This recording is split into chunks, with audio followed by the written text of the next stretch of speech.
मैं हूँ धर्मेंद्र सर, आपके अपने YouTube channel Dharmendra sir math teacher में आप सभी का स्वागत है। आइए आज हम सीखेंगे नंबर सिस्टम का पार्ट है। इसमें शून्यकों की संख्या सीखेंगे। संख्या पद्धति में शून्यकों की संख्या यानी शून्य कैसे निकालते हैं। जैसे यहाँ पर पहला सवाल टॉपिक जो है वो बहुत ही अच्छा है। अगर इससे पहले अगर समझ में नहीं आया तो बहुत कठिन, अगर समझ में आ गया तो बहुत सरल है। कैसे करेंगे? अगर पहला क्वेश्चन दिया है,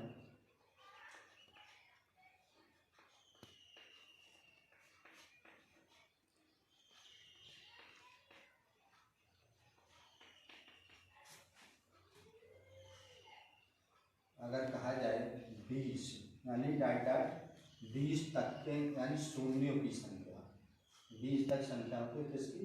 20 शून्यों की संख्या निकालना है। 20 तक शून्यों की संख्या,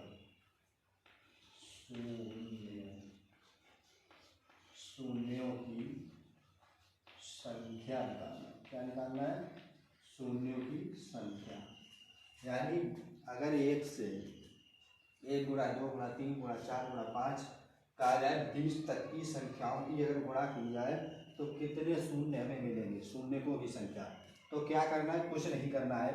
वैसे तो देखने में बहुत टफ लगता है और अगर इसका जो ट्रिक है वो बहुत ही ईजी है। क्या करेंगे? लास्ट वाला जो पद होता है उसे हम उठा लेंगे। लास्ट वाले पद को लिखेंगे और किससे डिवाइड कर देंगे? 5 से डिवाइड करेंगे। किससे डिवाइड करेंगे? 5 से। 5 से डिवाइड करेंगे तो 5 से काटेंगे, 5 एकम 5, 5 चौक 20, तो आएगा 4। कितना आएगा? 4। तो 4 जो है वही शून्यकों की संख्या हो, यानी इसमें अगर 1 से 20 तक की गुणा है तो 4 शून्य में मिलेंगे। कितने? 4। इसके बाद अगर हम दूसरा क्वेश्चन यही बात कर लें, 1 से लेकर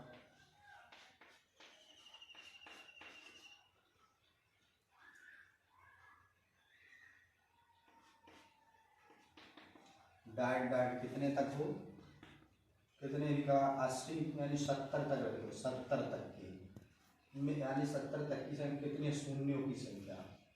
तब शून्यों की संख्या क्या निकालना है? संख्या निकालना है। तो क्या करना है?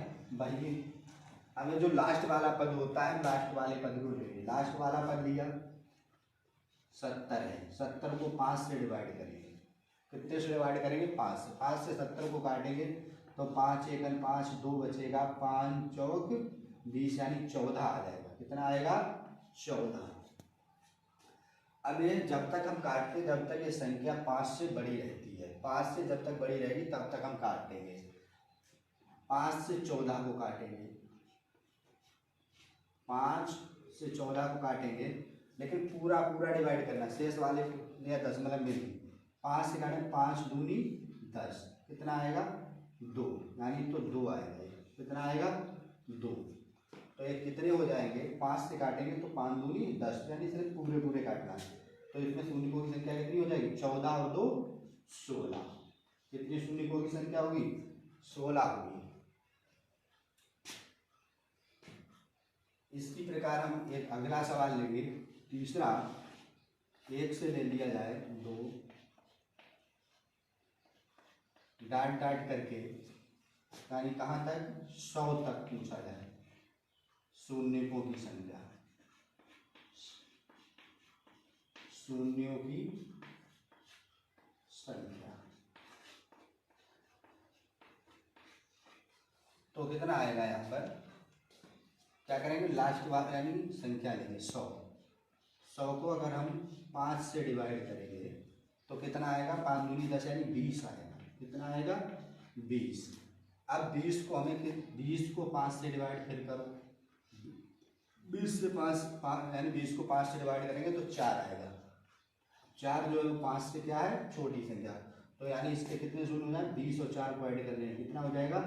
24। यानी 1 से 20 तक शून्यों की संख्या कितने आएंगे? 24 आएंगे। यही हो जाएगा हमारा उत्तर। अब इसके बाद अगर सम और विषम हो तो कैसे निकालेंगे? इसमें सम और विषम,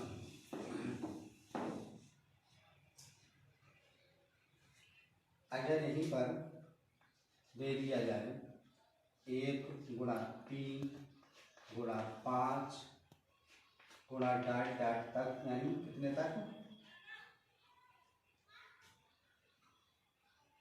50 तक, 50 तक दिया जाए और कहा जाए इसमें शून्यकों की संख्या बताओ। किसकी? शून्यकों की संख्या, या 99 तक रख दिया जाए। कितने? 99 तक, क्योंकि 50 तो सब हो जाएगी, 99 तक कि अब तक क्या निकालना है? शून्यों की संख्या, शून्यों की संख्या।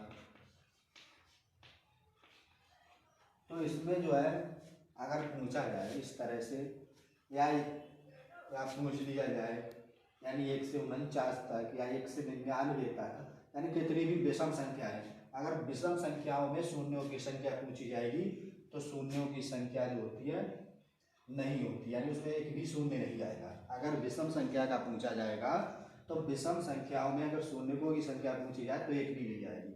चाहे तो गुणा कर, अगर 3 से 5 15, इसके बाद 7 आएगा, 5 से 7 गुणा कर 35, यानी इसमें किसी भी संख्या में जो है अगर इन विषम संख्याओं की गुणा करेंगे तो एक भी शून्य नहीं आएगा, यानी इसका हो जाएगा अगर ऑप्शन दिया कोई भी, यानी कोई भी संख्या नहीं होगी, कोई भी शून्य नहीं होगा,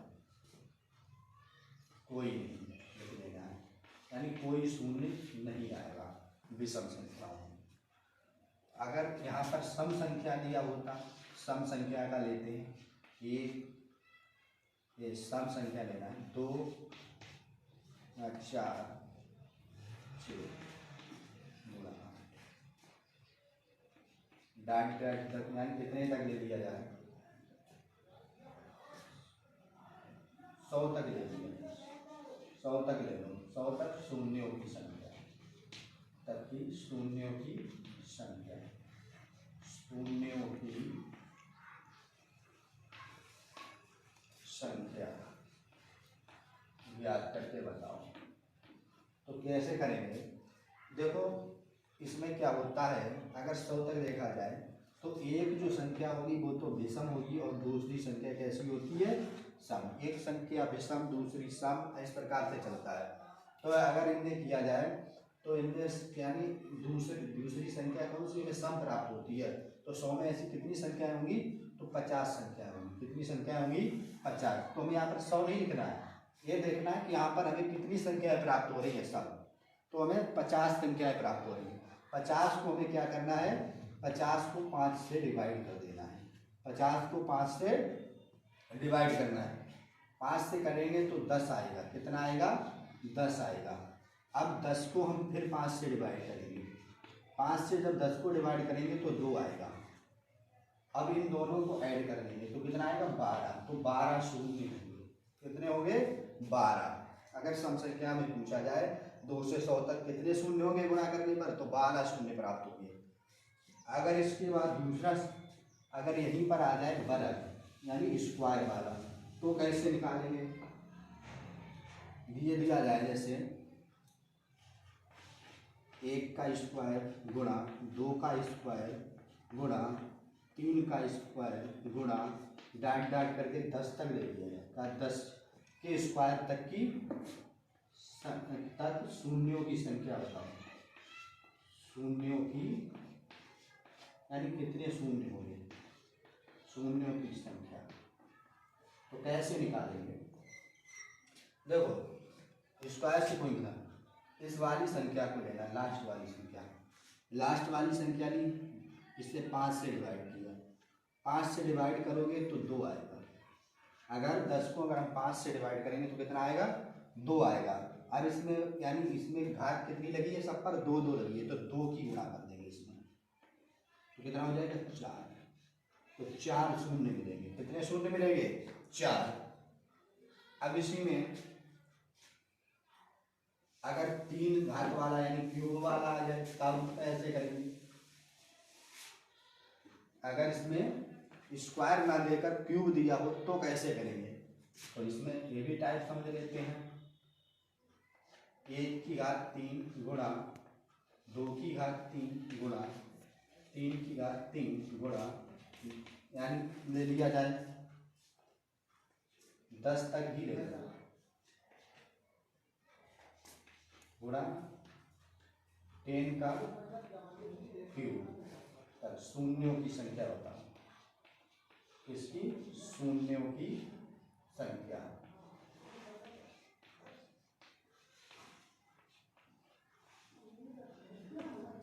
शून्यों की संख्या बताओ। तो कैसे निकालेंगे, क्या करना है, 1 से 10 की, तो हम 10 लेना है, क्या लेना है 10 लेना है, और 10 को किससे 5 से डिवाइड कर देना है। 5 से 10 को डिवाइड करेंगे तो 2 आएगा, और घात में कितना है 3, तो इसमें 3 से गुणा कर देंगे। वही जो है हमें कितना 2 3 6, अगर हम 10 तक का क्यूब करेंगे तो हमें 6 शून्य प्राप्त होगी। तो शुरू से लास्ट तक वीडियो देखने के लिए आप सभी को धन्यवाद। अगर अभी तक आपने मेरे चैनल को सब्सक्राइब नहीं किया है तो चैनल को सब्सक्राइब कर लें।